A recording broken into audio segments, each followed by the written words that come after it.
Hey everybody, we're Group 8, and my name is Haley, I'm Michaela. I'm Madison. I'm Taylor. I'm Cheyenne. and this is Gatlin sleeping over here. We're doing our research topic for this video on how influenza vaccine effectiveness and efficacy are measured, and we got all of our information and related it back to our PICO question.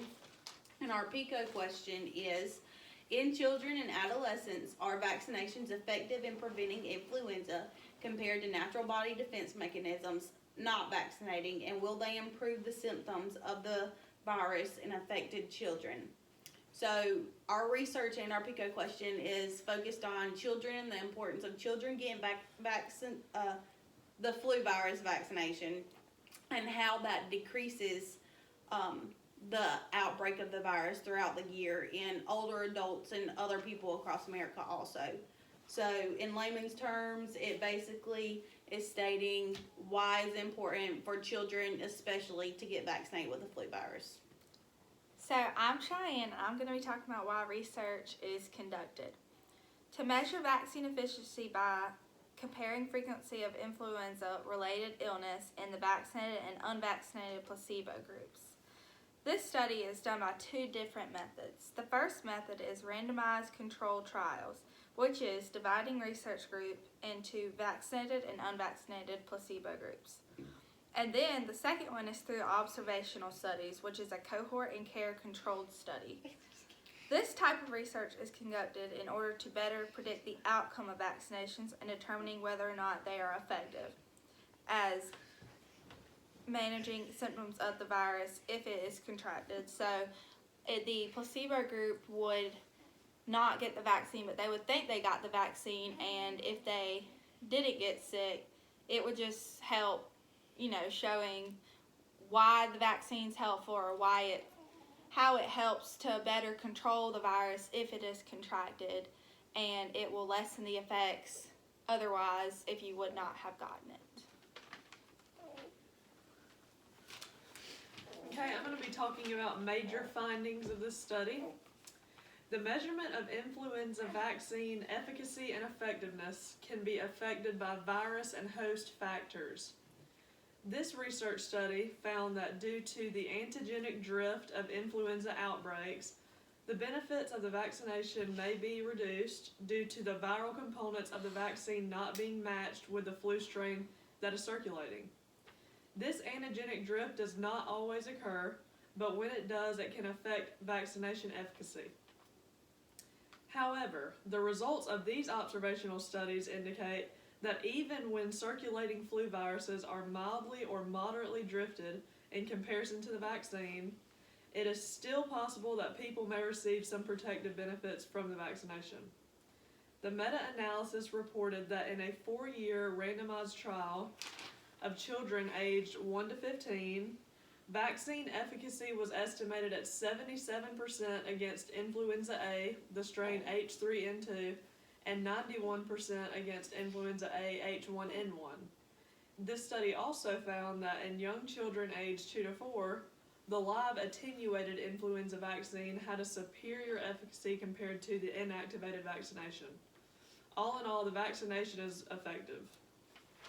I also did part of my journal review article that we all had to turn in on a research project in the United Nations or the United Kingdom and Australia, and in the article it had statistics of children aged 2 to 17 getting the vaccine, and it decreased death rates from the flu virus by 60%, it said on there, and that was just from ages 2 to 10. They wanted to extend ages 2 to 17, and it was more likely to increase that rate, decrease that rate by 45% extra. And it was also talking about the importance of children getting it, because you as a mom or a father, you send your child to daycare. If your child doesn't have the vaccine and somebody at that daycare or another child at that daycare has the flu, they just infected the entire daycare. Now all of those kids go home and infect all of their brothers and sisters and their parents. And the onset of it takes a day or two. So then you don't know that you have the virus. You go in and infect more people, and it just extends that way. So that's an example of why it's very important for children mainly to get the flu vaccine greater than an adult would. I'm going to talk about the significance of the research.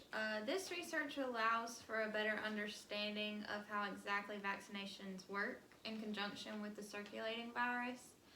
After further examining these results, it is possible to conclude that vaccines respond to the current circulating strand at the time if matched appropriately. However, if it is not matched appropriately, benefits of the vaccine may be reduced. A common misconception is that many people choose not to vaccinate their kids because they believe that it causes illness or adverse reactions. So that's one reason people won't get the vaccine. The vaccination takes at least 2 weeks to go into effect, so there's a chance of still getting sick after the vaccination. But in other words, the vaccination itself doesn't cause the flu. It is an antibody stimulant. Alright.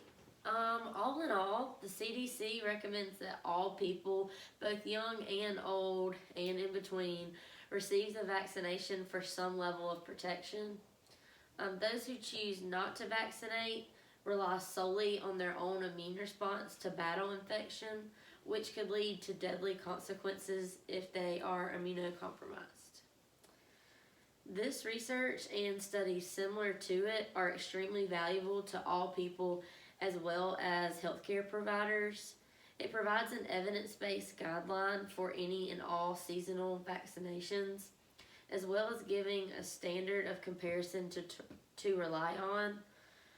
Regardless of opinions, there is concrete evidence that receiving the flu vaccine is more beneficial than not being vaccinated at all. So back to what I was saying about the control groups and then the placebo groups. It should help better for people to understand that getting the flu vaccine,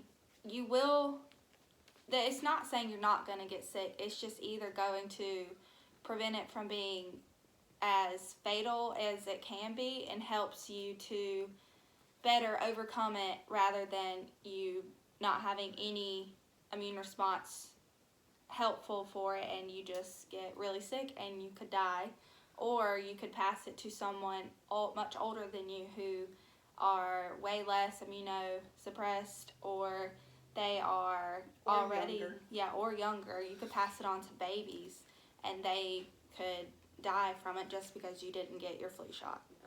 So you're not getting the flu shot just for your own protection, but also for protection of everyone around you.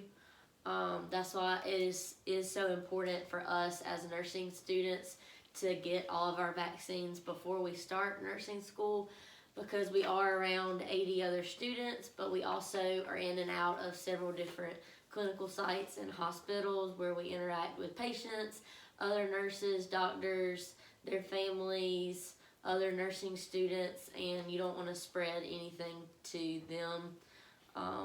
So you want to make sure you get your flu vaccine before you enter the hospital or any clinical setting. It's also important why they say it's so important for children, because if you start getting your vaccine when you're 16, know that first year it's not going to be very effective. There's numerous different viruses for the flu. All of them have a different code. Each vaccine is supposed to treat the 3 that they think will be the biggest for that year. So yeah, sometimes that year they don't get it right. There's one that has a big outbreak. But if you start them when they're 2 and they get a vaccine every year, they're slowly building up antibodies to majority of the flu viruses out there, and you just increase your tolerance to it. That's why when this big deal about not getting vaccines started, old diseases like measles started popping back up everywhere. rubella, the whooping cough, everything like that, just started coming back out of nowhere when it's been dormant for years. So that's why it's important to get a vaccination. So get your flu vaccine, folks. That had to be Amen.